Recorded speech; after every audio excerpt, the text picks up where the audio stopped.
Universal is getting into the groove for a Madonna biopic. That's right, The Hollywood Reporter has learned exclusively that the studio has picked up Blonde Ambition, Elise Hollander's script that topped the 2016 Blacklist, which is the industry ranking that tracks Hollywood's most liked unproduced screenplays. I remember a few years back there was this unsold script for a Madonna biopic that was getting a lot of buzz. Even Madonna apparently chimed in on it, and I just remember thinking, what's the big deal?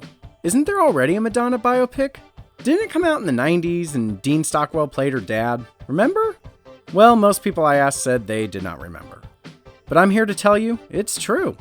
What's your name? Madonna. What about the last name? Just Madonna. That's it. Everyone has a last name. Would Madonna suit you better? In 1994, Fox released a made-for-TV biopic called Madonna, Innocence Lost. And today we're going to talk about it, because this film is based on a true story.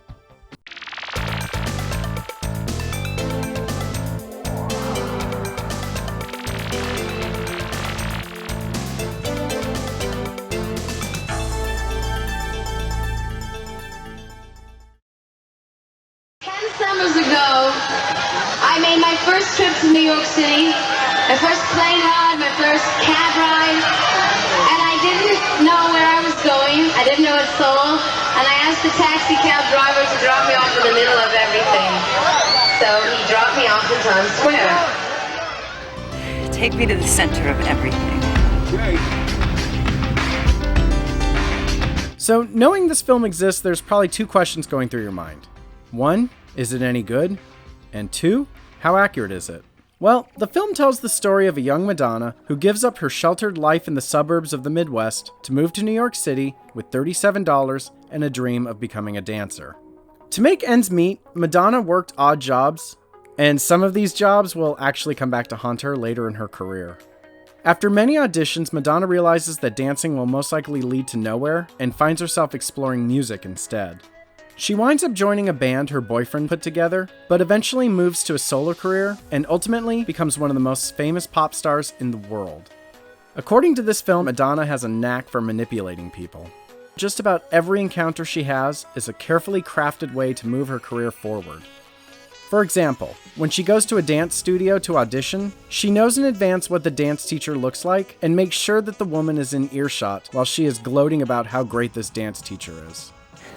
I think Miss Novak is one of the most innovative women working in dance today. And you think you're ready for that kind of challenge? I'm ready for anything. I'm Ruth Novak. Oh my God. Oh my God. I am so embarrassed. But as soon as Madonna feels she's not getting what she needs, she moves on to something or someone else. The two biggest examples of Madonna using and leaving are Madonna's boyfriend Paul, who she convinces to let her join the band he and his brother have put together, and the other is Camille Barboni, who was Madonna's first manager. According to this movie, Camille was more than just a manager to Madonna. She was a friend, and in a lot of ways, a mother. But that still doesn't stop her from moving on when she feels there's someone else out there that can do more for her. So, how accurate is this film? Honestly, that's a really hard question to answer. Upon doing research for this episode, I found myself falling down a rabbit hole. It seems that Madonna is a true legend because the more I learn about her, the less I know for sure.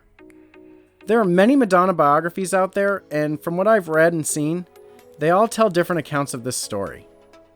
The film is based on a specific biography called Madonna Unauthorized by Christopher Anderson. For the most part, the film is faithful to the biography. Yes, the film does take some creative liberties, but most are harmless. For example, the film implies that Madonna ran away to New York while her family was out. To the best of my knowledge, Madonna's father did know she was going to New York, and he was not thrilled. Also, Madonna did not meet her musician boyfriend at a party that she crashed while trying to find food. According to the book, they met at a party through a mutual friend. That being said, there are a few artistic liberties this film takes that I have huge problems with.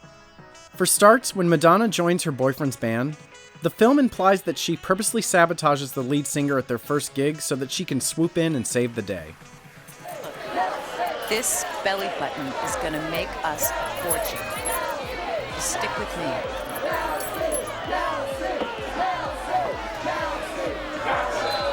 Okay, the film never mentions the band's name, but it's obviously The Breakfast Club, and the woman is probably supposed to be Angie Smith. Madonna and Angie were both in The Breakfast Club for some time. Apparently, Madonna was the one that brought Angie into the band. Actually, the bigger Madonna fans out there might be aware of a film starring Madonna called A Certain Sacrifice. Before she was famous, Madonna starred in this low-budget art film in the late 70s, early 80s for apparently a measly $100. The film didn't get released or anything, but after Madonna became famous, the director saw an opportunity and finally released the film. Anyways, Angie actually had a part next to Madonna in this film. Basically what I'm saying, the two were friends. Yes, Angie was eventually asked to leave the band, but to the best of my knowledge, this was not Madonna's doing. I get that the film was trying to show that Madonna would stop at nothing to get to where she needs to be, but this is a huge accusation to just make up. I also have a really big problem with how the film chooses to portray the death of Madonna's mother.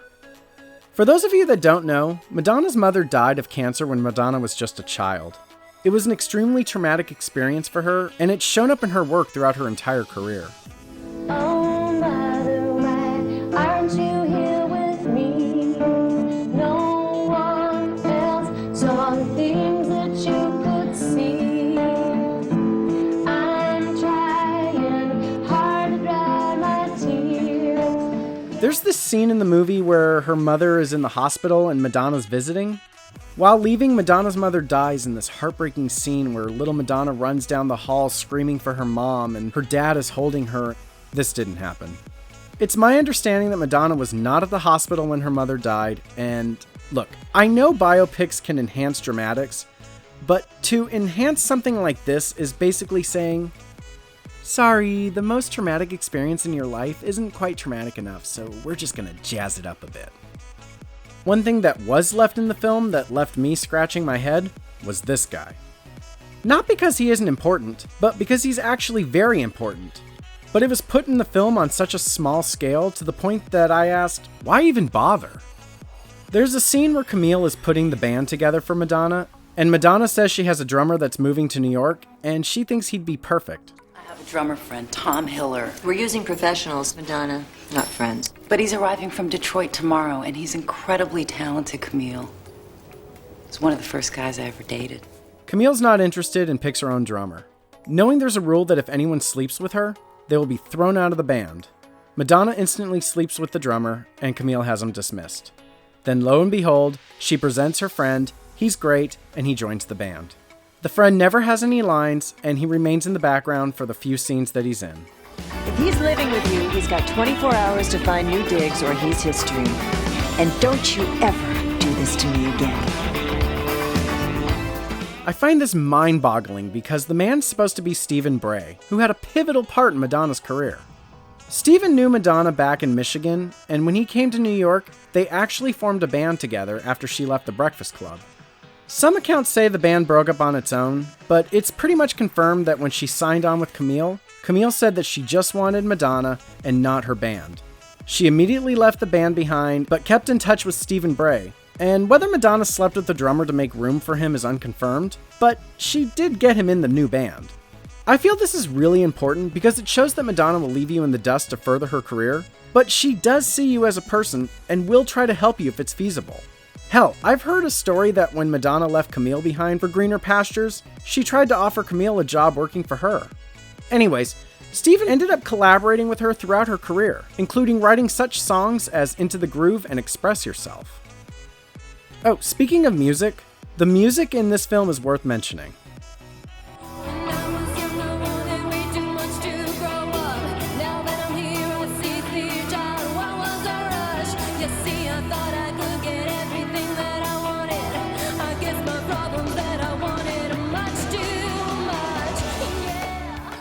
Most of the time in a TV movie where there's a song that exists in the film, it's rarely good.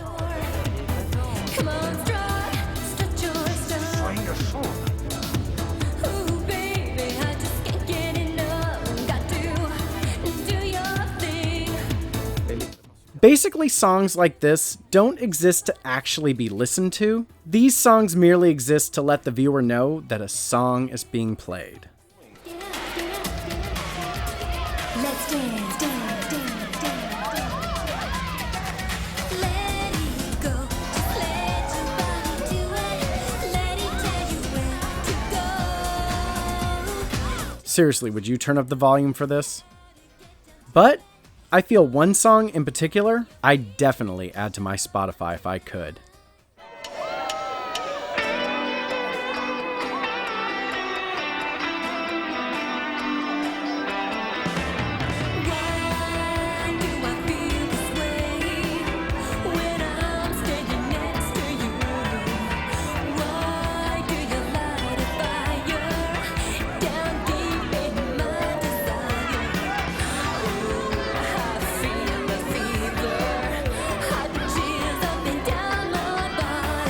It's most likely supposed to sound like Madonna's song Angel, and I can't help but love it.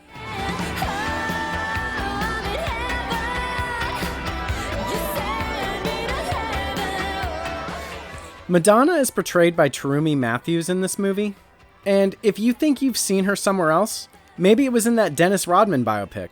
You know, the one where she plays Madonna. I think she does a great job playing Madonna. So I hear you like my tape. That was you? Brad says I only have 5 minutes, but I don't need that long. I'm performing tonight at Lee's Palace, 9 o'clock. You gotta see me live to get the whole picture. I love Szechuan. She took my lunch. Granted, she's a bit older than what Madonna was supposed to be, but she delivers a solid performance, and her singing voice actually sounds a lot like Madonna. In my opinion, the two standout performers in this movie are Dean Stockwell and Wendy Malick. Stockwell portrays her father as this loving yet concerned parent. Oh, honey, don't waste the best years of your life here. Come on home. Go back to college and make a real life for yourself. That's your dream, Daddy, not mine. I can always go back to school. I can do anything I want. Yeah. No, I don't know. Maybe you're right. Maybe you're right. I used to feel the same way. And Malick really delivers as the maternal manager. Camille! I'm bleeding to death. Madonna? What's wrong? I don't know. I'm all swollen. My wisdom teeth. Just settle down. They're probably infected. I'm scared, Camille. Okay, I'm coming. The real Camille Barboni was only a few years older than Madonna, so I think the age difference between these two actors really helps create the surrogate role. If you're looking for an accurate biography of Madonna, honestly, I don't know if one truly exists. I'd say your best bet is Madonna and the Breakfast Club, which is a documentary with really well done reenactments, and some of the people who are portrayed in this film actually participate in the documentary. There's also this great special from the 90s called Madonna Rising, where Madonna herself goes back to her old stomping grounds from this era of her life. So, I lived here for a while, and I had horrible nightmares, and I could never sleep because there was so much noise, and I was so petrified. The doors were really easy to break into. Were you lonely? And in fact, I was robbed once. Was I lonely? Mm-hmm. Yeah. Now, I'm not saying that Madonna Innocence Lost is worth skipping. Forget Madonna and just say this is a story about a young girl who comes to New York with nothing and tries to make it big. The character is flawed and conniving, yet at the same time really sympathetic. I take what I need and I move on. And if people can't move with me, well then I'm sorry. How can you be so cold? Did this all start when your mother died? I mean, were you so beat up that you just decided to stop feeling anything? Say what you will about this character, she doesn't get to the next step by just using people. There's also a lot of hard work and sacrifice, and the result isn't always what it's cracked up to be. So yes, I do recommend this film. If any of you've seen this film, I'd love to hear what you think about it. You can do that in the comments section or on my Instagram page at @officialdavesLostandFound. I hope you like this new series. I will return to my original series, Dave Remembers, real soon, and I'll hopefully have another based on a true story episode up sometime next month. Thank you again. If you liked this and want to see more, be sure to like and subscribe, hit that bell, and as always, until next time.